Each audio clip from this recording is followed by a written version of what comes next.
So Richard Dearlove, who is the former head of MI6, thank you very much for being with us. A suspected Chinese spy infiltrating Parliament. Are you surprised by this? Well, I'm not particularly surprised, but I think there are sort of issues of terminology, and we need to understand a little about the nature of the Chinese intelligence efforts overseas to understand probably what we're dealing with here. There are three Chinese intelligence organizations. There's the Second People's Liberation Army, Chinese military intelligence. There's the Ministry of State Security, that's the sort of civilian intelligence and security agency. But then there's a third department called the United Front Work Department, which is a department of the Chinese Communist Party. And I would speculate, and it is an informed guess, what we're dealing with here is the activities of this third department, which has an important role to play in projecting Chinese influence, in trying to divide and weaken critics of China, and basically just trying to promote a positive image of China overseas. So we use the word Chinese spy. I think probably what we're dealing with is what might be better termed something like an agent of influence. But then this needs a further explanation legally. Yeah, I mean, it's important to say, isn't it, that the individual concerned says that they are innocent. We're choosing not to name them as well. I guess my other question is, I know you say agent is a better term potentially than spy. So, do we have spies, agents in China? Do they do the same over here? Is this all part of the game? Is this just happening anyway? Well, I'm not prepared to speak or speculate on what we do to them.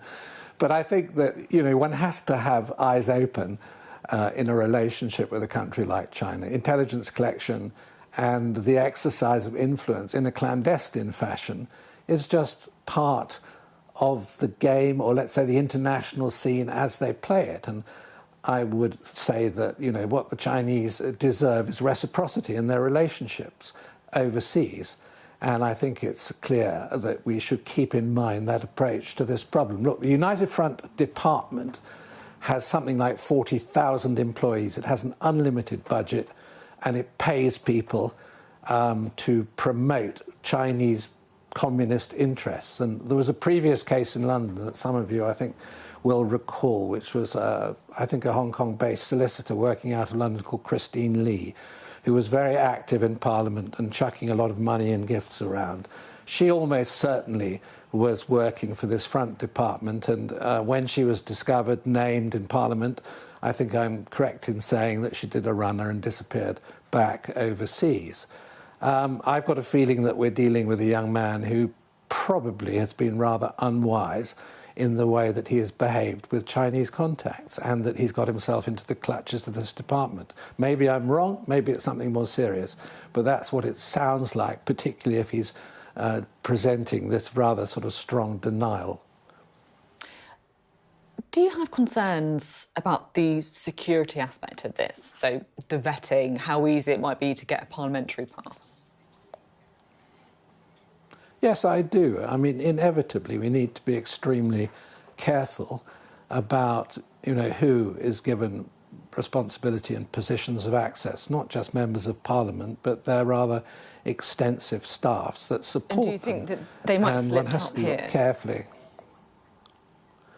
Well, it's possible that someone has slipped up. But, we've got a young man here who clearly was a sort of networker in terms of Chinese geopolitics.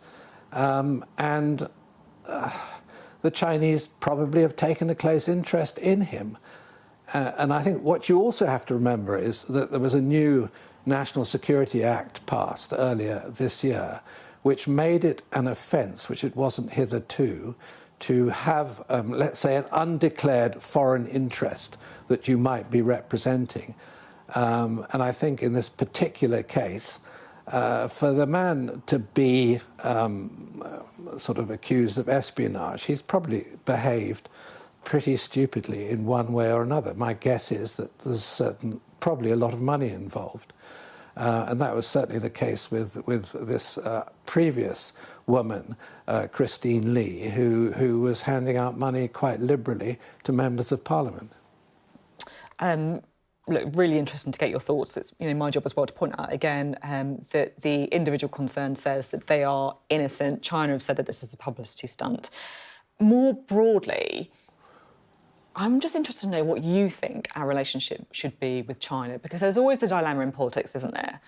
That they want to take a tough line on countries such as China, but also they want to keep doing business with them. So what path do you think Number 10 should tread? Well, I'm not entirely in disagreement with the path they're treading. Look, this issue is not black and white.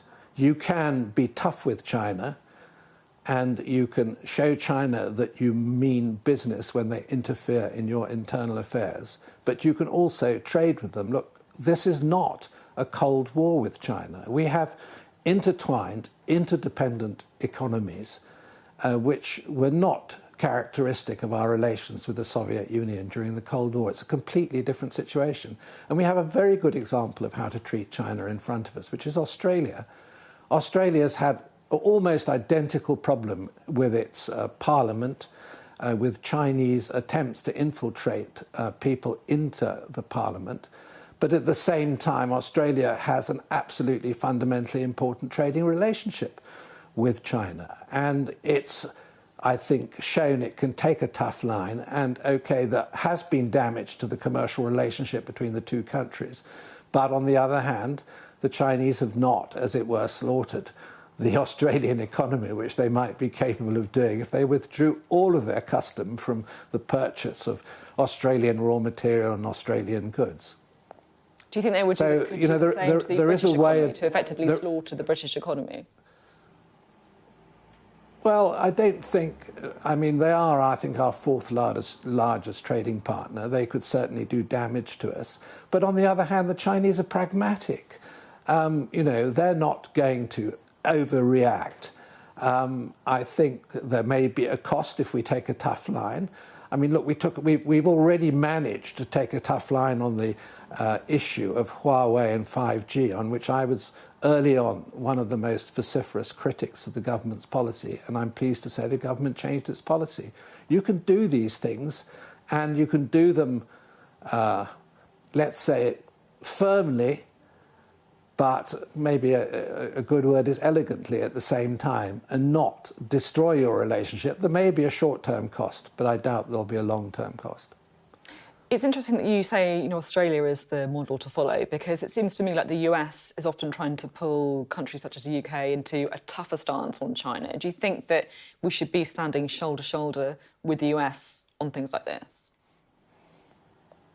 Yeah, I mean, the US face exactly the same problem. I mean, they have massively intertwined economy.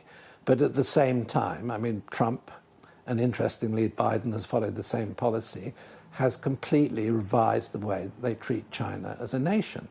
And I think we, during a certain period, if you go back to the Cameron and Osborne initiative on China, we were pretty naive in the way that we regarded them.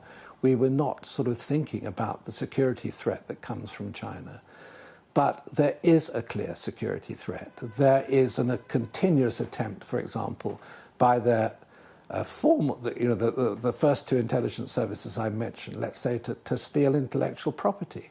I mean, the Chinese economy has benefited enormously from their strategy of trying to shortcut economic development by taking other people's intellectual property. And that's a long, long track record of doing that. And we just have to, as it were, go into this relationship with our eyes open and make sure the Chinese understand absolutely clearly where our limits are. And we have only in recent times begun to take a tough stance. And of course, the whole issue of Hong Kong was perhaps a good indicator of why, we should be very careful of the way we conduct our bilateral relationship with China. I've got no criticism of cleverly going to Beijing to talk to the Chinese. You need to talk to your competitors, let's say almost enemies, and it's much better, I think, to try to talk to them than to isolate them. Really interesting to talk and get to your perspective. Someone who is a real kind of expert in this area, certainly knows a lot about spies. So thank you very much indeed for coming on the programme this evening.